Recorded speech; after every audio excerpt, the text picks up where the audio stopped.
পরিমাণ দাম ইমানের। কোন একটা মানুষ দুনিয়াতে তার কোনো জায়গা নাই, তার কোনো ভালো একটা বাসস্থান নাই, মাসে কোনোদিন একবেলাও পেট ভরে ভাত খাইতে পারে না, অসহায় দরিদ্র অভাবী ব্যক্তি, কিন্তু তার ভিতরে আল্লাহ পাকের এই দামি নিয়ামতটা আছে।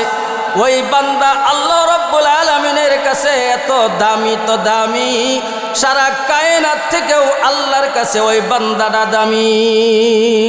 চিল্লায় বলেন সুবহানাল্লাহ। কারণ তার কিচ্ছু নাই, শুধু তার কাছে আছে ঈমান, সত্য একটা ঈমান। ওই ঈমান নিয়ে যদি আল্লাহর কাছে যাইতে পারে, আল্লাহ পাক বলবেন দুনিয়ার কিচ্ছু তার দেখার দরকার নাই, সে আমার সত্য ঈমানটা নিয়ে আমার দরবারে আসছে, ফেরেশতাকে পাঠায়া স্বাগতম জানায়া তাকে জান্নাতের মেহমান বানায় দিবেন। সুবহানাল্লাহ। এই ঈমান যে আমাদেরকে আল্লাহ দিয়েছেন, আমরা কি আল্লাহর কাছে চাইছি? কোনোদিন আবেদন করছি যে আমাকে ঈমানদার বানান? কোনোদিন আল্লাহর কাছে দরখাস্ত করছি আমাকে ঈমানদার বানান, মুসলমান বানান? দরখাস্ত করি নাই। বিনা দরখাস্তে, বিনা আবেদনে আল্লাহ পাক আমাকে মুসলমান বানাইছেন, আমাকে ঈমান নামক দৌলতটা দান করেছেন। এর চেয়ে বড় নিয়ামত আর হইতে পারে না।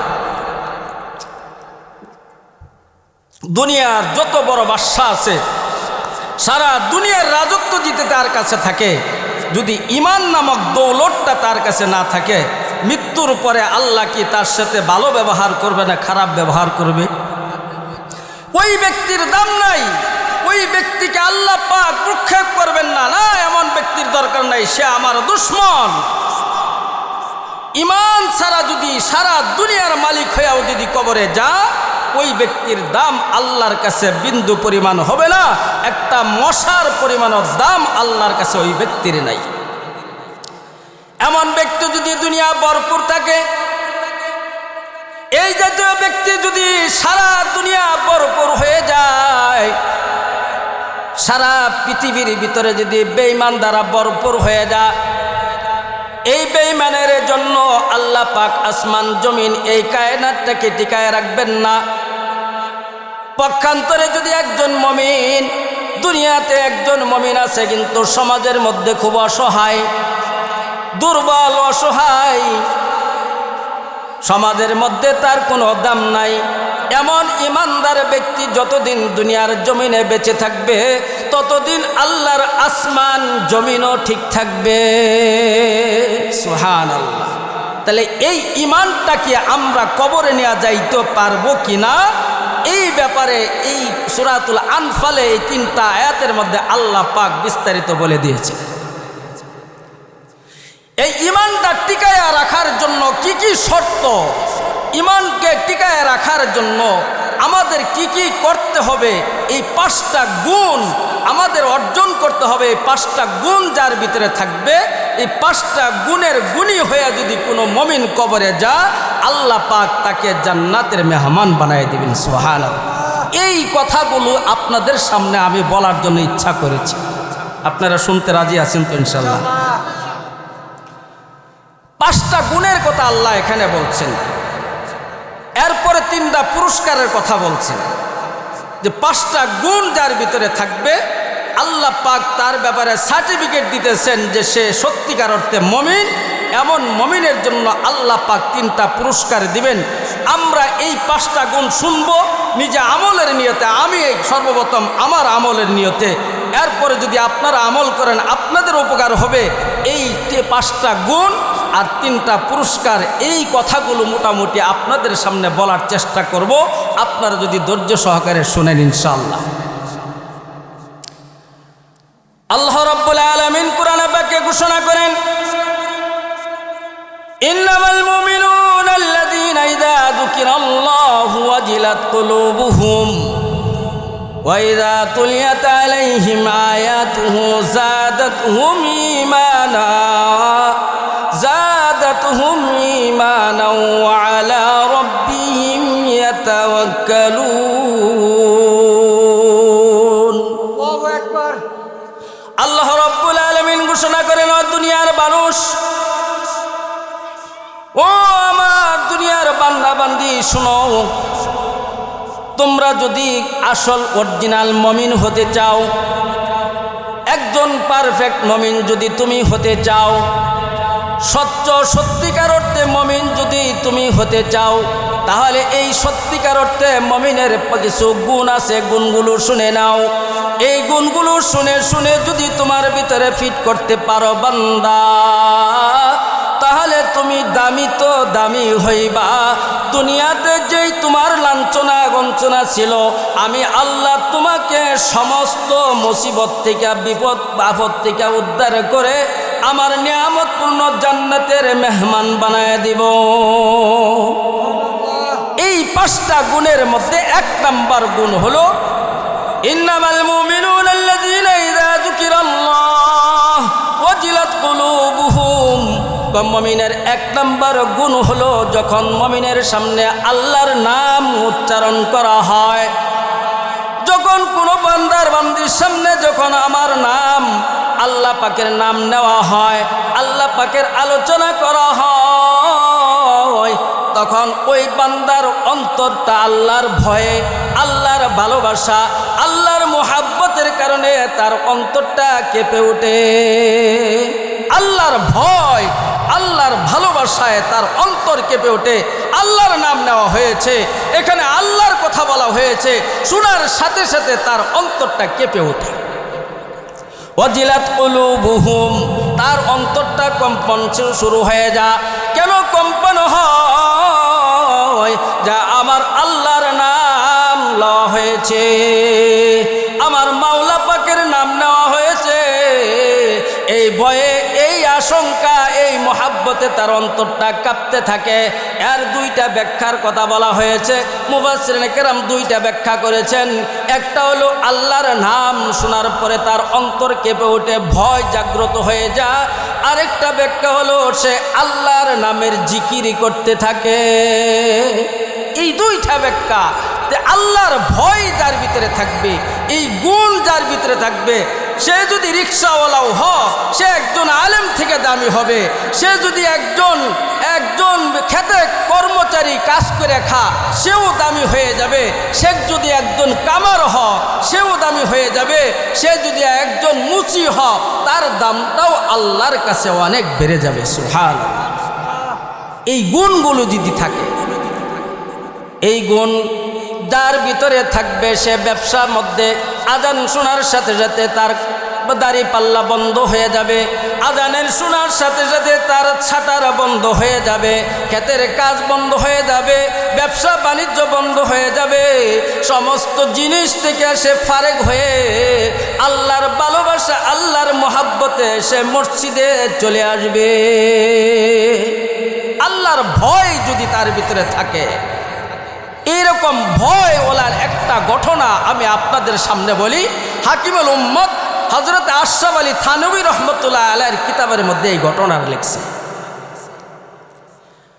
আমরা অনেকে শুনছি, অনেকে শুনেই নাই। যারা আলেম তারা আমরা প্রত্যেকেই জানি, এমন কোনো আলেম নাই এই ব্যক্তির নাম শুনে না, জানে না। হযরত আব্দুল্লাহ ইবনে মুবারক জামানার বড় আলেম, খুব বুজুর্গ একজন ব্যক্তি ছিলেন। তিনি জামানার একজন মুহাদ্দিস ছিলেন।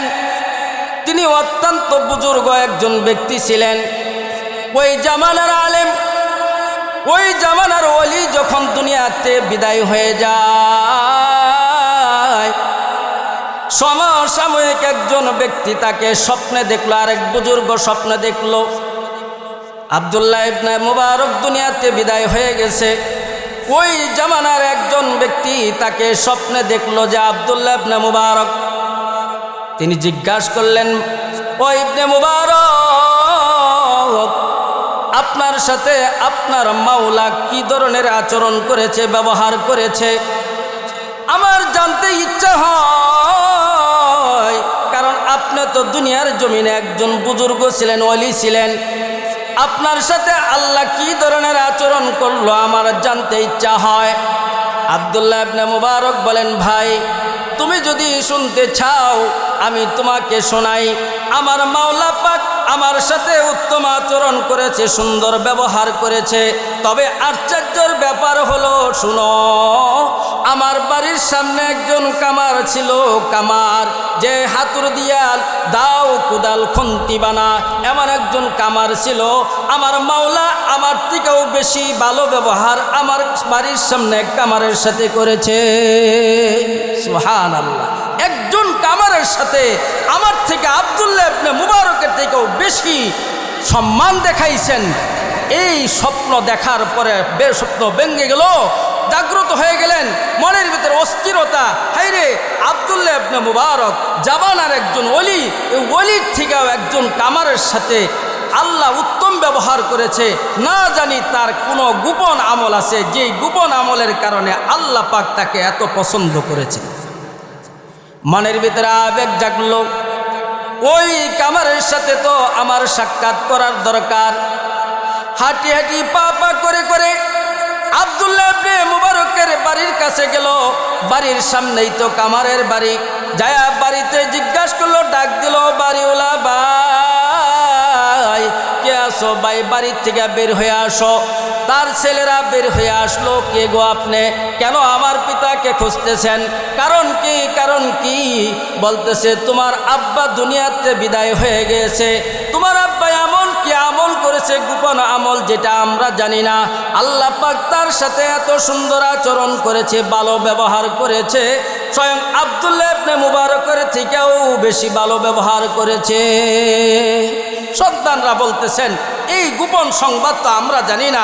আমার আব্বা কি আমল করছে আমরা বলতে পারবো না, তবে আমার আম্মা যদি বলতে পারে, আম্মার কাছে জিজ্ঞাসা করে দেখেন। বলছেন, ঠিক আছে, তোমার আম্মুকে পর্দার আড়ালে দাঁড়াইতে বলো, আমি জিজ্ঞাসা করতেছি তোমার আব্বার গোপন কোনো আমল আছে কিনা। ওনার আম্মা যখন পাশে আসলো, ওই বুজুর্গ ব্যক্তি জিজ্ঞাসা করলো, মা বলেন তো দেখি আপনার স্বামী গোপনে গোপনে এমন কি আমল করেছে, যে আমলের কারণে আব্দুল্লাহ ইবনে মুবারকের থেকেও বেশি সম্মান পেয়েছে আল্লাহর কাছে। এই আমলগুলো আমাদেরকে জানান, যাতে করে আমরাও সে আমলগুলো করতে পারি।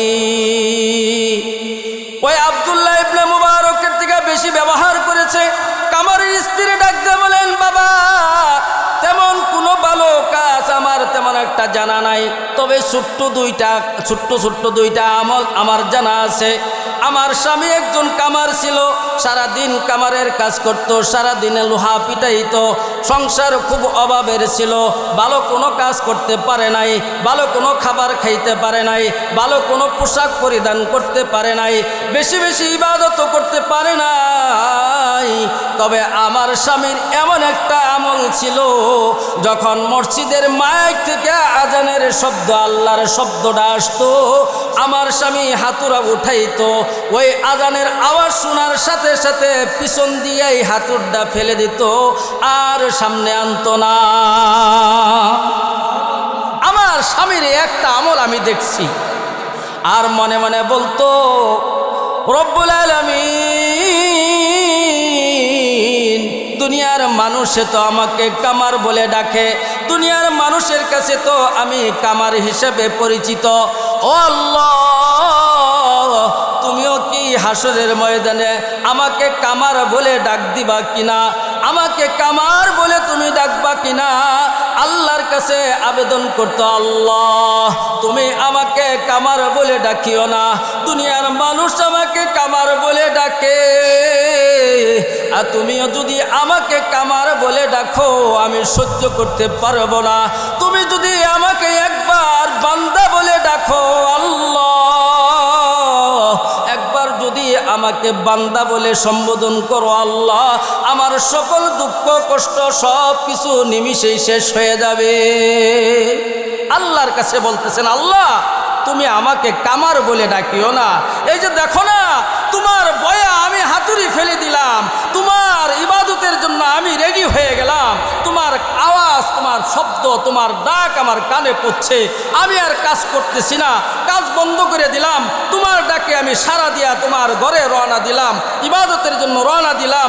দেখো না, আমার তো এত আমার সম্পদ নাই, আমাকে তুমি কামার বলে ডাকিও না, আমাকে তুমি গোলাম বলে সম্বোধন করিও, এ আক্ষেপ করে এই কথাগুলি বলতেন। 2 নাম্বার কথা বলতেন, আব্দুল্লাহ ইবনে মুবারক যখন ছাদের উপরে দাঁড়ায় দাঁড়ায় সারা রাত তিনি তাহাজ্জুদের নামাজ, নফল নামাজগুলি পড়তেন। আহারে মুসলমান, আমরা ছোট সময় দেখছি, আমরা শৈশবে দেখছি, আমাদের বয়সটার এত বেশি হয় নাই, আমরা ছোট সময় দেখছি আমাদের মা চাচিরা সর্বপ্রথম ফজর নামাজ পড়ার পরে আগে কোরআনে কারিম তেলাওয়াত করতেন, এরপরে সংসারের কাজ করতেন, জানালা দিয়া খিড়কি দিয়া তারা কোরআনে কারিম তেলাওয়াত করতেন, আর গুনগুন আওয়াজ আসতো, বাড়ির পাশে দিয়ে গেলে কত মধুর আওয়াজ আসতো, কত ভালো লাগতো, মজা লাগতো। আজকে সেই মা বোনদের কাছে কোরআনের তেলাওয়াত নাই, আজকে তাদের ভিতরে আছে মোবাইলের মধ্যে সিনেমা দেখে, মোবাইলের মধ্যে টিকটক দেখে, এই আওয়াজ আমাদের কানে আসে। আজকে কোরআনের আওয়াজ কোনো ঘর থেকে বের হয়ে আসে না, কথা বলেন ঠিক কিনা? আমাদের কাছ থেকে কোরআন আস্তে আস্তে সরে যাচ্ছে, কোরআন আমাদের ভিতরে নাই। কারণ আগের যুগে আমরা যারা বিবাহ করাইতাম, আমার ছেলেকে বিবাহ করানোর আগে আমি বলতাম, আমি যে মেয়েটাকে বিবাহ করাইব, আমার পুত্রবধূ বানাইব, সে কি কোরআনে কারিম পড়তে জানে কিনা। আগে জিজ্ঞাসা করা হয় অভিভাবককে, আপনার মেয়ে কয় খতম কোরআন শরীফ পড়ছে? কথা বলেন, এই কথা বলতো না, আগে জিজ্ঞাসিত না, আপনার মেয়ে কয় খতম পড়েছে, কোরআন কয় খতম দিয়েছে, কোরআন শরীফ ভালো করে পড়তে পারে তো, 5 ওয়াক্ত নামাজ পড়ে তো, এই কথা আগে জিজ্ঞাসা করা হইতো। এখন কিন্তু এটা জিজ্ঞাসা করা হয় না, এখন বলা হয় মেয়ের বাবা কি বিদেশ থাকে না দেশে থাকে, মেয়ের বাপের কয়টা দোকান আছে, মেয়ের বাপের কি কয়টা ফ্যাক্টরি আছে, মেয়ের বাপের কি কি সম্পদ আছে, মেয়ের বাপে কি মোটরসাইকেল দিতে পারবে কিনা, মেয়ের বাপে কি ফ্রিজ কিনা দিতে পারবে কিনা, মেয়ের বাপে কি ব্যবসার ব্যবস্থা করে দিতে পারবে কিনা, মেয়ের বাপে কি আমার ছেলেকে বিদেশে নিয়ে যেতে পারবে কিনা। এখন কিন্তু সম্পদ দেখে, কিন্তু দিন দেখে না। এখন মানুষ আর দিন দেখে না, এখন দেখে সম্পদ। মেয়েকে আর বলে না কয় খতম কোরআনে কারিম পড়েছে, মেয়েকে বলে না সে কি কোরআনে কারিম সহি করে পড়তে পারে কিনা, মেয়েকে এই কথা জিজ্ঞাসা করে না তুমি 5 ওয়াক্ত নামাজ পড়ো কিনা। আমাদের অভ্যাস এমন হয়ে গেছে, এই জন্য অভিভাবকরা এমন হয়ে গেছে। অভিভাবকরা বলে আমার মেয়ে যদি পর্দা করে, আমার মেয়ে যদি কোরআন পড়ে, ভালো মানের ছেলে পাইব না, কর্মর ছেলে পাইব না, এই জন্য তারাও মডার্ন মেয়ে তৈরি করতেছে। কথা বলেন ঠিক কিনা? তারা যেরকম মডার্ন চা, মেয়েকেও এরকমভাবে অভিভাবকরা মডার্ন বানাইতেছে।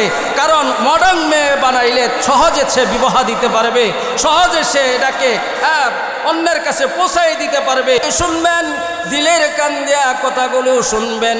আজকে আমরা দুনিয়াতে আছি, আরেকদিন থাকবো না। দুনিয়া কিন্তু আমাদের সব কিছু নয়। দুনিয়ায় একদিন আছে, আরেকদিন থাকবে না। সৌন্দর্য একদিন আছে, আরেকদিন থাকবে না। এই সৌন্দর্য সব কিছুই বিলীন হয়ে যাবে। দুনিয়া কোনো দিন চিরকাল থাকবে না। দুনিয়ার রং তামসাও কিছু বেশি দিন থাকবে না। আমি আজকে এত সুন্দর, আমার স্কিনটা এত সুন্দর, যার কারণে যুবকরা আমার পিছনে ঘুরে, যার কারণে যুবকরা আমার পিছনে পিছনে শীষ দেয়। কিন্তু এই যৌবন, এই যুবক, এই চেহারা একদিন থাকবে না। এই চেহারা যেদিন ডাউন হয়ে যাবে, এই চেহারা যেদিন মলিন হয়ে যাবে, সেই দিন তুমি যত টাকায় দেখাও, যত লোক দেখাও, কোনো যুবককে তোমার পিছনে পাইবা না। এই জন্য যুবকরা তো, ও যুবক ভাই, তোমরা তো আকর্ষণীয় স্কিন দেখা তাদের পিছনে ঘুরতেছ, তাদের পিছনে দৌড়াইতেছ, কিন্তু আসল জিন্দিগি এটা নয়। আসল জিন্দিগি তো পরকাল।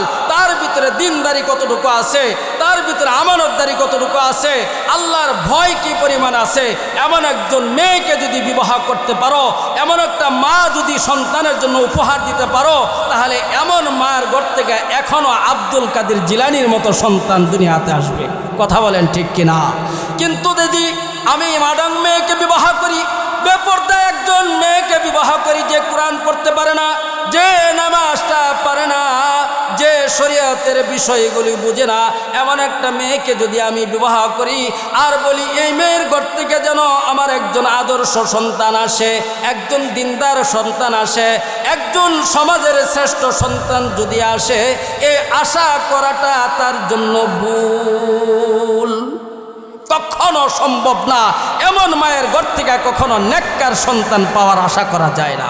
ঐশীর মতো সন্তান জন্মগ্রহণ করবে যেই সন্তানা নিজের বাপকে জবাই করে।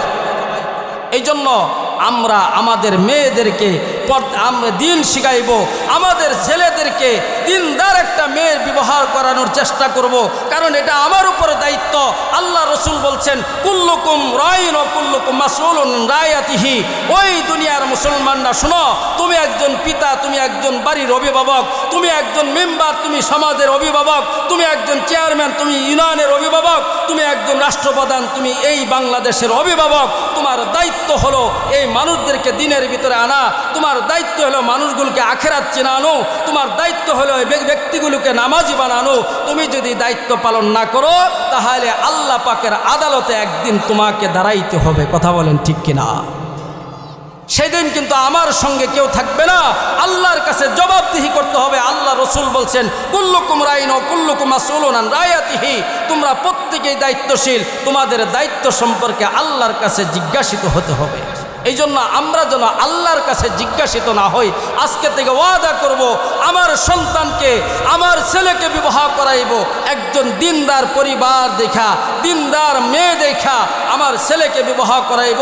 ও যুবক, একজন দিনদার মেয়ে যদি বিবাহ করতে পারো, দুনিয়ার জমিনে তোমার ঘরের ভিতরে শান্তি চলে আসবে। আর যদি মডার্ন একজন মেয়েকে তুমি বিবাহ করো, জেনে রাখো দুনিয়াতেই তোমার জাহান্নামের শাস্তি দুনিয়াতেই ভোগ করতে হবে। এই জন্য মুমিনের 2 নম্বর গুণ হলো কোরআনে কারিম তেলাওয়াত করা। কোরআনে কারিম যদি আমরা বেশি বেশি তেলাওয়াত করি তাহলে আমরা আল্লাহর ভয় আমার ভিতরে চলে আসবে, মুমিনের 2 নম্বর গুণটা আমার ভিতরে অর্জন হয়ে যাবে। আল্লাহর হাবিব সাল্লাল্লাহু আলাইহি ওয়াসাল্লাম বলেন ইকরাউল কুরআন, তোমরা সকলে কোরআনে কারিম তেলাওয়াত করো। ইকরাউল কোরআন, তোমরা কোরআন তেলাওয়াত করো। নবীজি বলেন তোমরা কোরআন পাঠ করনেওয়ালা হয়ে যাও, কোরআন তেলাওয়াতকারী হয়ে যাও, কারণ ইয়াতি ইয়াউমাল কিয়ামতি শাফিয়াল লিআসহাবিহি। রাসূল বলেন ওই কোরআনটা যে কোরআন কারিম পড়বে, যে কোরআনে কারিম তেলাওয়াত করবে, এই কোরআন কিয়ামতের দিন ওই ব্যক্তির জন্য সুপারিশকারী হয়ে দাঁড়াইবে। সুবহানাল্লাহ। তাহলে কোরআনে কারিম কিয়ামতের দিন আসবে তার পক্ষ সাক্ষ্য দেওয়ার জন্য, তার পক্ষে সুপারিশ করার জন্য। এই কোরআন পড়তে রাজি আছি আমরা ইনশাল্লাহ? আমরা রাজি আছি তো ইনশাল্লাহ? কোরআনে কারিম পড়ব তো? কোরআনে কারিম যে ব্যক্তি পড়ে, আল্লাহর হাবিব সাল্লাল্লাহু আলাইহি সাল্লাম বলেন, বুখারীর হাদিস, খায়রুকুম মান তাআল্লামাল কুরআনা ওয়া আল্লামা। পৃথিবীর মধ্যে, দুনিয়ার মধ্যে সবথেকে শ্রেষ্ঠ মানুষ হইল ওই ব্যক্তি যে কোরআন পড়ে এবং পড়া। এর থেকে দামি কোনো মানুষ আল্লাহর কাছে পৃথিবীতে আর কেউ নেই। তাহলে কোরআনে কারিম পড়ব, কোরআনে কারিম তেলাওয়াত করব। কোরআনে কারিমের 1 নম্বর তেলাওয়াত, 2 নম্বর এটার অর্থ জানবো, 3 নম্বর এই কোরআন অনুযায়ী নিজের জীবনকে পরিচালনা করব। আমরা এই কোরআনে কারিমের তেলাওয়াতকারী হব। মুমিনের 2 নম্বর গুণ হইল কোরআনে কারিম তেলাওয়াত করা। কি করা? 1 নম্বর গুণ জিকির করা, 1 নম্বর গুণ জিকির করা, 2 নম্বর তেলাওয়াত করা। মুমিনের 3 নম্বর গুণের কথা আল্লাহ পাক বলতেছে, ওয়া আলা রাব্বিহিম ইয়াতাওয়াক্কালুন। মুমিনের 3 নম্বর গুণ হলো মুমিনরা সর্বদাই ভরসা করবে একমাত্র আল্লাহর কাছে। মুমিনের ভরসা কার কাছে বলেন? কথা বলেন। মুমিন কার উপর ভরসা করবে? মুমিন কোনো মাজারে যায় ভরসা করবে না, মুমিন কোনো দরগা যায় ভরসা করবে না, মুমিন কোনো গায়রুল্লাহর কাছে ভরসা করবে না। মুমিনের ভরসা একমাত্র হবে কার কাছে? কথা বলেন। আল্লাহর কাছে। মুমিনের ভরসা হবে একমাত্র আল্লাহর কাছে। মুমিন আল্লাহ ছাড়া কারোকে ভয় করবে না, কারো কাছে ভরসা করবে না। এই জন্য আল্লাহর হাবিব সাল্লাল্লাহু আলাইহি ওয়াসাল্লাম ইবনে আব্বাস রাদিয়াল্লাহু তাআলা আনহু, রাসূলের আপন চাচাতো ভাই, উনাকে বলতেছেন, ইবনে আব্বাস রাদিয়াল্লাহু তাআলা আনহু বলেন, আমি একদিন রাসূলের পিছনে বসাছিলাম, ওই সময় রাসূল আমাকে ডাক দিয়া বললেন, ইয়া গুলাম, ও বৎস, ইন্নী উআল্লিমুকা কালিমাতিন, আমি তোমাকে কয়েকটা শব্দ শিক্ষা দিতেছি, আমি তোমাকে কয়েকটা কালেমা শিক্ষা দিতেছি। এই কালেমাগুলো তুমি সংরক্ষণ করবা, এই কালেমা অনুযায়ী নিজের জীবনকে চালাইবা। ইহফাজিল্লাহ ইয়াহফাজুকা, ও গোলাম, আমি তোমাকে কয়েকটা কালেমা শিক্ষা দিলাম। 1 নম্বর, তুমি আল্লাহকে ভালোবাসো। 1 নম্বর, তুমি আল্লাহর বিধানগুলোকে ভালোবাসো। 1 নম্বর, তুমি আল্লাহর বিধিবিধানের উপর চলো। তুমি যদি আল্লাহর বিধিবিধানের উপর চলতে পারো বান্দা, আল্লাহ পাক তোমাকে হেফাজতকারী হয়ে যাবেন। তোমার সমস্ত বিপদ আপদ আল্লাহ পাক দূরীভূত করিয়া দিবেন। সুবহানাল্লাহ। 1 নম্বর, আল্লাহ রসুল বলছেন, ও গোলাম শুনো, তুমি আল্লাহর বিধানগুলোকে হেফাজত করো, আল্লাহ পাক তোমার হেফাজতকারী হয়ে যাবেন।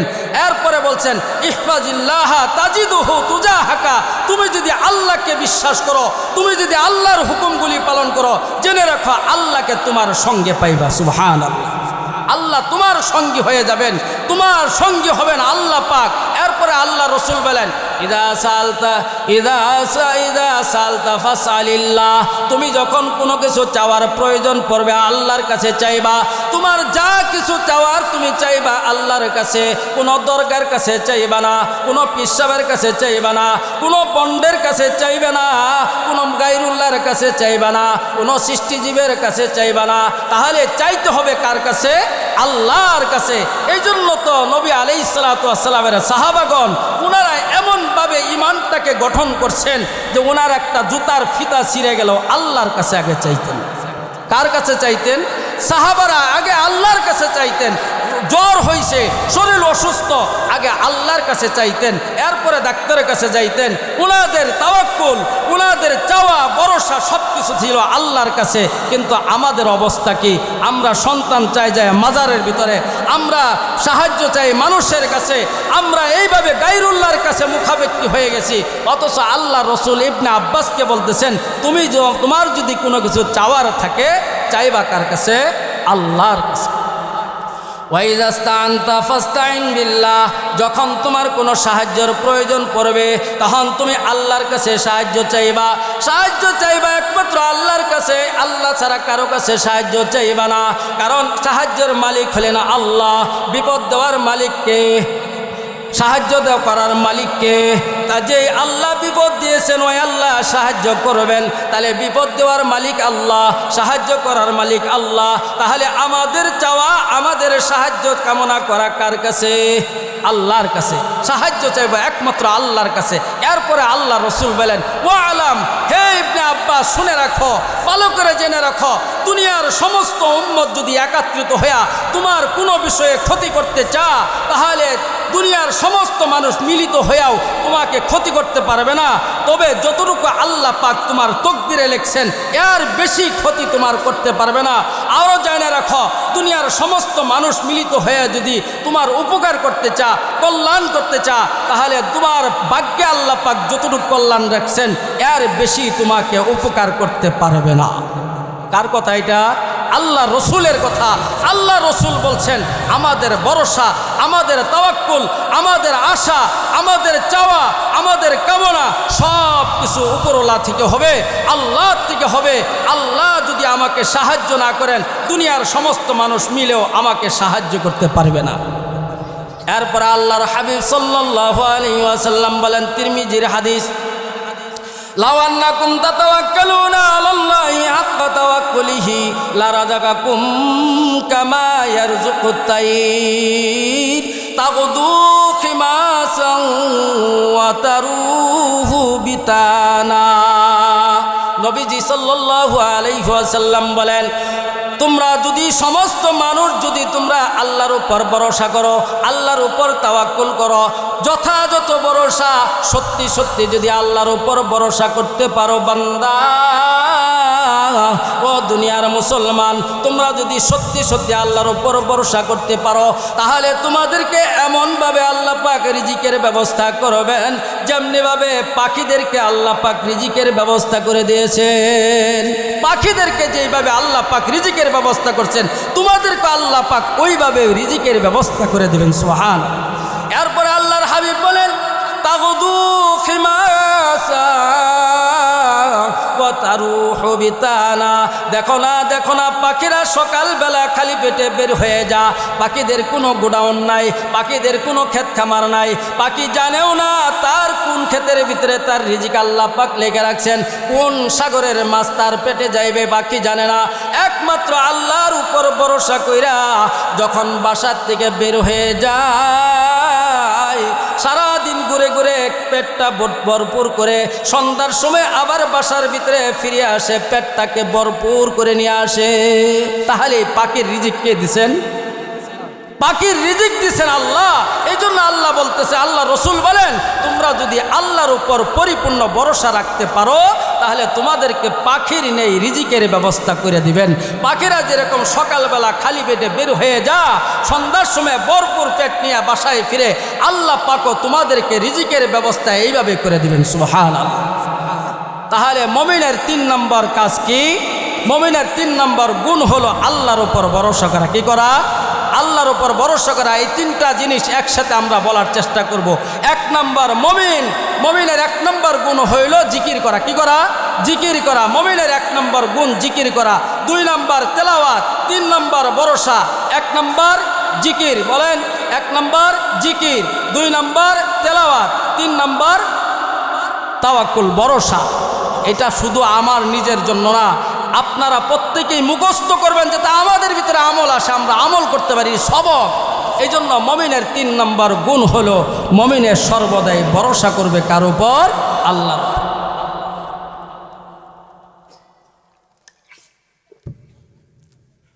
মুমিনের 4 নম্বর গুণ আল্লাযীনা ইউকিমুনাস সালাতা ওয়া মিম্মা রাযাকনাহুম ইউনফিকুন। মুমিনের 4 নম্বর গুণ আল্লাহ রাব্বুল আলামিন বলেন মুমিনের 4 নম্বর গুণ হলো নামাজ পড়া। মুমিন সর্বদাই নামাজ পড়বে, সর্বদাই আল্লাহর হুকুমগুলো পালন করবে। আজান দেওয়ার সাথে সাথে মুমিন মসজিদের প্রথম কাতারে হাজির হয়ে যাবে। আমাদের কয় কাতারে আসে? মুমিনের 4 নম্বর গুণ হলো তারা আজান শোনার সাথে সাথে মসজিদে যাইবে।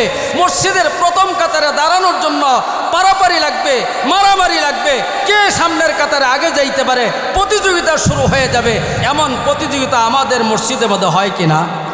আপনারা বলেন, চৌরাপাড়া মসজিদে এমন প্রতিযোগিতা কোনোদিন দেখছেন যে সামনের কাতারে দাঁড়ানোর জন্য, তাকবীরুল্লাহর সওয়াব নেওয়ার জন্য প্রতিযোগিতা করেছে? এমন কোনো ব্যক্তিকে আপনারা পাইছেন?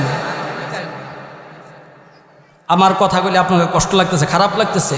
হ্যাঁ, আমি বিভিন্ন আউট বয়ান করতে পারি না, আমি একটা ধারাবাহিক একটা বিষয় নিয়ে কথা বলি যেগুলি আমার ফায়দার জন্য, আপনাদের ফায়দার জন্য। এই জন্য মুমিনের 4 নম্বর গুণ হলো মুমিন সর্বদাই 5 ওয়াক্ত নামাজ পড়বে, আল্লাহর হুকুমগুলো পালন করবে। বান্দা যখন আল্লাহর হুকুম পালন করবে, আল্লাহর গোলামি করবে, আল্লাহ পাক ওই বান্দার ওপর রাজি এবং খুশি হয়ে যাবেন। চিল্লায় বলেন সুবহানাল্লাহ। আল্লাহর হাবিব সাল্লাল্লাহু আলাইহি সাল্লাম বলেন, মুসলিম শরীফের হাদিস, আল্লাহর হাবিব সাল্লাল্লাহু আলাইহি ওয়াসাল্লাম বলেন, মান সাল্লাল ইশা ফি জামাতিন ফাকান্নামা কামা নিসফাল লাইল ওয়া মান সাল্লাস সুবহা ফি জামাতিন ফাকান্নামা সাল্লাল লাইলা কুল্লাহ। আল্লাহর রাসূল বলেন, যদি কোনো বান্দা যদি এশারের নামাজ জামাতে আদায় করে, কোনো বান্দা যখন মসজিদে আইসা এশার নামাজটা যখন মসজিদে পড়বে জামাতের সাথে, ইমামের পিছনে যখন তাকবীরুল্লাহর সাথে নামাজটা আদায় করবে বান্দা, ওই বান্দা যেমন হয়ে গেল অর্ধেক রাত্র দাঁড়ায় দাঁড়ায় যখন আল্লাহর কুদরতি পায়ে সেজদা করলো। সুবহানাল্লাহ। অর্ধেক রাত্রের সওয়াব আদায় করবে। সে যদি এশার নামাজ জামাতে আদায় করে তাহলে অর্ধেক রাত্রের সওয়াব পাইবে। এরপরে আল্লাহর হাবিব বলেন, ওমান সাল্লাস সুবহা ফি জামাআতিন, কোন বান্দা যখন ফজরের নামাজটা জামাতে আদায় করবে, ফাকান্নামা সাল্লাল লাইলা কুল্লাহ, তাই কেমন জানি সে সারা রাত্র দাঁড়ায়া দাঁড়ায়া আল্লাহর কুদরতি পায়ে সেজদা করলো। সুবহানাল্লাহ, সারা রাত্র ইবাদত করার সওয়াব আল্লাহ পাক দান করবেন। মুসলিম শরীফের হাদিস, এটা আমার কোনো বানানো হাদিস না, আমার বানানো কথা না। আল্লাহ রসুল বলছেন, যেই বান্দা এশার নামাজ জামাতের সাথে পড়বে, ফজর নামাজ জামাতের সাথে পড়বে, সারা রাত্র ঘুমাইলো, আরামসে নাক ডাইকা ঘুমাইছে, আরাম করছে, খুব ফুর্তি করলো, সকালবেলা যখন ঘুমার থেকে ওইটা ফজর নামাজটা পড়ে আসলো, আল্লাহ পাক বলেন এই বান্দার আমল নামা সারা রাত্র ইবাদতের সওয়াব লেখা দাও। সুবহানাল্লাহ। তাহলে আমরা ঘুমায়াও সওয়াব পাইলাম, সারা রাত্রে ইবাদত করার সওয়াব পাইলাম, ঘুমায় রইলাম, এরপরও আল্লাহ সওয়াব লিখে দিলেন। এই নামাজগুলো আমরা পড়তে রাজি আছি কিনা? আজকে ওয়াদা করেন, কথা বলেন যে আপনারা জামাতের সাথে নামাজ আদায় করবেন কিনা। যুবক ভাইরা বলো, তোমরা কি জামাতের সাথে নামাজ আদায় করবা? এশার নামাজ, ফজরের নামাজ কে কে রাজি আছি? ইনশাল্লাহ আমরা এশা এবং ফজরের নামাজ মিস করব না, জামাতের সাথে আদায় করব। আল্লাহ পাক আমাদের প্রত্যেকের হাতকে কবুল করুন, প্রত্যেকের নিয়তকে কবুল করুন। আল্লাহ পাক সেই প্রত্যেক বান্দাবান্দিকে যেন 5 ওয়াক্ত নামাজি বানায় দেন, আল্লাহর পেয়ারা বান্দা হওয়ার তৌফিক দান করেন। সকলে বলে আমিন। এই জন্য আল্লাহর হাবিব বলেন, যে ব্যক্তি 5 ওয়াক্ত নামাজ পড়বে, বিশেষ করে ফজরের নামাজ, বিশেষ করে এশারের নামাজ জামাতে আদায় করবে, আল্লাহ পাক তার আমল নামা সারা রাত্র দাঁড়ায় দাঁড়ায় নামাজ পড়ার ইবাদতটা লেখা দিবেন। এরপরে আল্লাহর হাবিব বলেন, বুখারীর হাদিস, মান সাল্লাল বারদাইনে দাখালাল জান্নাহ।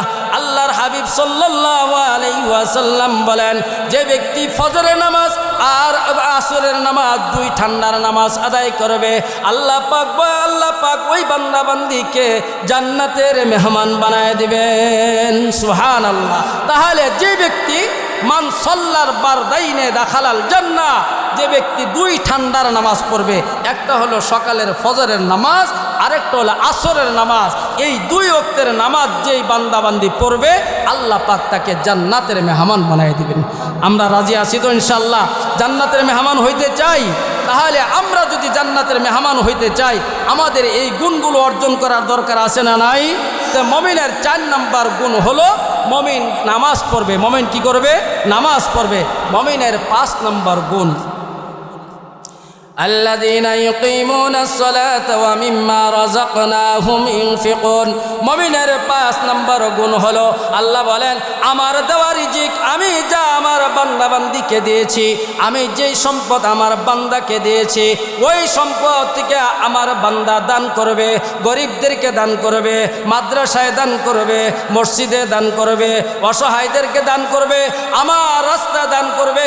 এইভাবে যদি বান্দা দান করে, তাহলে মুমিনের 5 নম্বর গুণটাও চলে আসলো। এইভাবে যদি কোনো বান্দাবান্দি আমল করতে পারে, এই 5 গুণের গুণী যদি কোনো বান্দাবান্দি হতে পারে, বান্দা, ওই বান্দাবান্দির জন্য আল্লাহ পাক 3টা পুরস্কারের ব্যবস্থা করেছেন। তাহলে মুমিনের 5 নম্বর গুণ কি? দান করা। কি করা? আমরা দান করব। তো আমি দেখলাম মসজিদের মধ্যে কাজ চলতেছে, এটা কি মসজিদের কাজ হইতেছে না? মাদ্রাসায় কাজ হইতেছে, এই ফুরকানিয়া মাদ্রাসার কাজ হইতেছে। এখানে আমি দেখে আসলাম যে মনে হয় ছাদ ঢালাই করা হয়েছে। এই মসজিদের এই মাদ্রাসায় যদি আমরা দান করি, এই দানটা আল্লাহর কাছে এটা এমন একটা দান হবে, সদকায়ে জারিয়া হবে। যতদিন এই প্রতিষ্ঠান থাকবে, যতদিন মাদ্রাসা থাকবে, যতদিন এখানে আলিফ বা তা সা পড়া হবে, ততদিন ওই বান্দাবান্দির আমল নামা আল্লাহ পাক নেকি লিখতেই থাকবেন, লিখতেই থাকবেন, লিখতেই থাকবেন। সুবহানাল্লাহ। তাহলে আমরা কি দান করতে রাজি আছি তো ইনশাল্লাহ? এই মক্তবের জন্য, এই ফুরকানিয়া মাদ্রাসার জন্য যদি আজকে আমরা দান করতে পারি, এই দানে আমার মুসিবত দূর হবে, দানে আমার আমল সুন্দর থাকলে সুন্দর হবে। এই দানের কারণে আল্লাহ পাক আমাদেরকে জান্নাতের মেহমান বানাই দিবেন। এই দান করতে রাজি আছি আমরা? দান করতে রাজি আছি তো ইনশাল্লাহ সকলেই? তাহলে আপনারা, আমি শুধু ইঙ্গিত দিলাম, আপনারা দান করবেন। দান করার জন্য আল্লাহ রসুল সাল্লাল্লাহু আলাইহি ওয়াসাল্লাম বলেন, ইযা মাতাল ইনসান ইনকাতা আনহু আমালুহু, মানুষ যখন মারা যায় তার সমস্ত আমল বন্ধ হয়ে যায়। মানুষ মারা গেলে কি হয়? সমস্ত আমল বন্ধ হয়ে যায়। দুনিয়াতে আমরা যত আমল করতাম, কবরে যাওয়ার পরে যদি কোনো বান্দাবান্দি বলে, আল্লাহ দুনিয়াতে আমি কোরআন কারীম তেলাওয়াত করতাম, আমাকে একটু সুযোগ দাও, কোরআন তেলাওয়াত করি, সুযোগ আছে কিনা? যদি বলে আমি নামাজ পড়ব, আমাকে একটু নামাজের সুযোগ দাও, ব্যবস্থা আছে কিনা? যদি বলে আমি রোজা রাখবো, রোজার একটু ব্যবস্থা করে দাও, আছে কিনা? মানুষ মারা গেলে তার সমস্ত আমল বন্ধ হয়ে যায়, কোনো আমল তার জারি থাকে না, ইল্লা মিন সালাস। আল্লাহর হাবিব বলেন তিনটা আমল এমন আছে যেগুলো জারি থাকবে, ইল্লা মিন সাদাকাতিন জারিয়া, যে ব্যক্তি কোনো মাদ্রাসায় দান করবে, যে ব্যক্তি কোনো মসজিদে দান করবে, যে ব্যক্তি কোনো একটা কালভার্ট করে দেবে, কোনো ব্যক্তি একটা পানির ব্যবস্থা করে দেবে, যতদিন পর্যন্ত এই কাজটা জারি থাকবে ততদিন পর্যন্ত আল্লাহ পাক মৃত্যুর পরেও তার আমলনামায় লিখতে থাকবেন। সুবহানাল্লাহ। তাহলে আমরা যদি এই সৎকা জারিয়াটা করে যাই, তাহলে আল্লাহ পাক আমাদের জন্য মৃত্যুর পরেও আমার আমলনামার মধ্যে আমল পস্তেই থাকবে, পস্তেই থাকবে। সুবহান। এই জন্য আমরা দান করবো তো ইনশাল্লাহ। তাহলে মমিনের 5 নম্বর গুণ আমরা শিখলাম। 1 নম্বর, মমিনের 1 নম্বর গুণ হলো জিকির, মমিনের 2 নম্বর গুণ হলো তেলাওয়াত, মমিনের 3 নম্বর গুণ হলো তাওয়াক্কুল, ভরসা, মমিনের 4 নম্বর গুণ হলো 5 ওয়াক্ত নামাজ, মমিনের 5 নম্বর গুণ হলো মমিনের দান করবে। এখন এই 5টি গুণ যে মমিনের ভিতরে আছে, আল্লাহ পাক এই মমিনকে সার্টিফিকেট দিতেছেন। কি দিতেছেন? সার্টিফিকেট দিতেছেন। আল্লাহ রাব্বুল আলামিন ওই মমিনের ব্যাপারে এই 5 গুণ বিশিষ্ট ব্যক্তির ব্যাপারে বলতেছেন, উলাইকা হুমুল মুমিনুনা হাক্কা, এরাই হলো প্রকৃতপক্ষে মমিন, এরাই হলো অরিজিনাল মমিন, এরাই হলো আসল মমিন, এরাই ভিতরে আসল মমিনের গুণ আছে, এরা হলো সত্যিকার অর্থে মমিন। এই মমিনের জন্য আল্লাহ পাক সার্টিফিকেট দিলেন। আল্লাহ পাক তো এমন নয় যে বান্দাকে শুধু সার্টিফিকেট দিয়ে বিদায় করে দেবে, যেমন স্কুল কলেজে সার্টিফিকেট দিয়ে বিদায় করে দেয়, চাকরির ব্যবস্থা করে না, রিজিকের ব্যবস্থা করে না, শুধু তাকে সার্টিফিকেট দিল, তুমি অমুকটা পাস করেছো, তোমাকে সার্টিফিকেট দিলাম, তোমাকে এই সার্টিফিকেট দেওয়া হলো, এখন রিজিকের ব্যবস্থার জিম্মাদারি নেয় না। কিন্তু আল্লাহ পাক তো এমন নয়, আমার আল্লাহ এমন নয়, বান্দাকে সার্টিফিকেট দিবে কিন্তু বান্দার কাজের ব্যবস্থা করবে না, বান্দার রিজিকের ব্যবস্থা করবে না, বান্দার পুরস্কারের ব্যবস্থা করবে না। আমার মাওলা কিন্তু এমন নয়। আল্লাহ বলেন, যাকে আমি সার্টিফিকেট দিলাম, যাকে মমিনের গুণের কারণে আমি সার্টিফিকেট দান করলাম, তাকে 3টা পুরস্কারের ব্যবস্থা রেখেছি। সুবহানাল্লাহ। লাহুম দারাজাতুন ইনদা রাব্বিহিম, এই বান্দার জন্য আল্লাহর পক্ষ থেকে 1 নম্বর পুরস্কার, লাহুম দারাজাতুন ইনদা রাব্বিহিম, তার জন্য রয়েছে মর্যাদা, তার জন্য রয়েছে সম্মান, তার জন্য রয়েছে উচ্চ মর্যাদা। এই মর্যাদা দুনিয়া, সারা দুনিয়া বিক্রি করলেও সম্ভব হবে না। কারণ দুনিয়ার মর্যাদা এমন, আজকে মর্যাদা, আজকে সম্মানের চেয়ারে বসছি, আরেকদিন আমাকে অসম্মানী হইতে হবে। আজকে আমার ক্ষমতা আছে, আরেকদিন ক্ষমতা চলে যাইবে, তখন কিন্তু আমি মানুষের কাছে বেইজ্জতি হইব। এখন আমার পাওয়ারের কারণে মানুষ আমাকে সম্মান করে, চেয়ার যেদিন চলে যাবে সেই দিন আমাকে সম্মান করবে না। কিন্তু আল্লাহ পাক যেই সম্মান বান্দাকে দান করবেন, আল্লাহ পাক যেই সম্মান বান্দাকে দান করবেন, এই সম্মানটা কেমন হবে? প্রত্যেকেই আমরা সম্মানের আশাবাদী, সম্মান চাই, সম্মান চাই, প্রত্যেকেই আমরা আল্লাহর কাছে সম্মান চাই। কিন্তু সম্মান কিভাবে চাইব এই সিস্টেম তো আমাদের জানা নাই। এই জন্য আল্লাহ পাক যেহেতু বড়, আল্লাহ সব থেকে বড়, আল্লাহর সম্মানটাও হবে সব থেকে বড়। কথা বলেন, আল্লাহর সম্মানটা সব থেকে বড় হবে, সব থেকে বড় হবে। মানুষ যত বড় হয় তার সম্মানটা তত বড় হয়। একটা উদাহরণ দিলে সহজে বুঝতে পারবেন। মনে করেন আপনাদের এই চৌরাপাড়ার একজন ব্যক্তি বলল, সাধারণ একজন ব্যক্তি বলল, আব্দুল করিম তুমি আগামীকালকে আমার সাথে সাক্ষাৎ করো, তোমাকে কিছু হাদিয়া দিব। এই ব্যক্তি বলতেছেন এই ব্যক্তি নিজেই চলতে পারে না, আমার বলে কি হাদিয়া দিব, তেমন একটা গুরুত্ব দিবে না, যাইবে না। আরেকজন মেম্বার বলতেছে আব্দুল করিম তুমি আগামীকালকে আমার বাড়িতে আইসো, কিছু হাদিয়া দিব। বলছে কয়টার সময় যাইবো? যে আসরের পরে আইসো। সে আসরের নামাজ ওই মেম্বারের মসজিদে যায় পড়বে। কথা বলেন ঠিক কিনা? এই কথাটা যদি আরেকজন ব্যক্তি বলে, যে একজন চেয়ারম্যান বলতেছে আব্দুল করিম তুমি আগামীকালকে আমার কাছে আইসো, আমি তোমাকে কিছু হাদিয়া দিব। ওই ব্যক্তি জিজ্ঞাসা করবে যে স্যার আপনি কটার দিকে আসবো? চেয়ারম্যান সাহেব বলবে তুমি জোহরের পরে আইসো। সে ফজর পইরেই রওনা দিবে ওই হাদিয়া আনার জন্য। এই কথাটা যদি কোনো এমপি মন্ত্রী বলে যে তুমি আব্দুল করিম তুমি আগামীকালকে বিকালে আমার সাথে সাক্ষাৎ করবা, তোমাকে কিছু হাদিয়া দিব, ওই ব্যক্তি ফজর পইরেই রওনা দেবে। কথা বলেন ঠিক কিনা? এই কথাটা যদি প্রধানমন্ত্রী স্বয়ং প্রধানমন্ত্রী বলে আব্দুল করিম তুমি আমার কাছে দেখা কইরো, আগামীকালকে তুমি আমার কাছে আইসো সকালে, তাহলে আমি তোমাকে কিছু হাদিয়া দিব, ওই ব্যক্তি 2 দিন আগে যায় ওইখানে অবস্থান করতে দেবো। কথা বলেন ঠিক কিনা? তাহলে একই কথা, ব্যক্তির কারণে তার মান মর্যাদা বৃদ্ধি পাইছে। এমনভাবে আল্লাহ যেহেতু বড়, আল্লাহ যেহেতু শ্রেষ্ঠ, সকল বাদশার বাদশাহ, সকল প্রেসিডেন্টের প্রেসিডেন্ট, ওই আল্লাহ যদি পুরস্কার দেন, মর্যাদা দেন, আল্লাহর পুরস্কারটা কেমন হবে? ছোট হবে না বড় হবে? এই বড় পুরস্কারটা নিতে রাজি আছি আমরা। তাহলে আল্লাহ পাক বলতেছেন যেই গুণ 5টি গুণ যদি কোনো মমিন বান্দাবান্দির কাছে থাকে, আমি তার জন্য এই 3টা পুরস্কারের ব্যবস্থা করেছি। 1 নম্বর পুরস্কার হলো লাহুম দারাজাতুন ইনদা রাব্বিহিম, তার জন্য আল্লাহর কাছে থাকবে মর্যাদা, যেই সম্মান কোনোদিন শেষ হবে না, যেই সম্মান কেউ কেড়ে নিতে পারবে না, যেই সম্মান কোনো দিন কোনো ব্যক্তি কোনো ডাকাত ছিনতাইকারী নিতে পারবে না, এমন সম্মান আল্লাহ পাক দান করবেন। সেই সম্মানটা হলো জান্নাতুল ফেরদাউস। সুবহানাল্লাহ। আপনার কারা কারা যাইতে রাজি জান্নাতুল ফেরদাউসে? একটু মেহেরবানি করে কষ্ট করে হাতটা উঠায় দেখায়।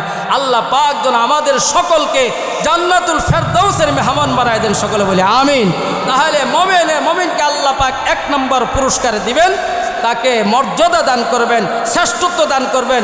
মমিনের 2 নম্বর পুরস্কার আল্লাহ রাব্বুল আলামিন বলেন লাহুম দারাজাতুন ইনদা রাব্বিহিম ওয়া মাগফিরাতুন।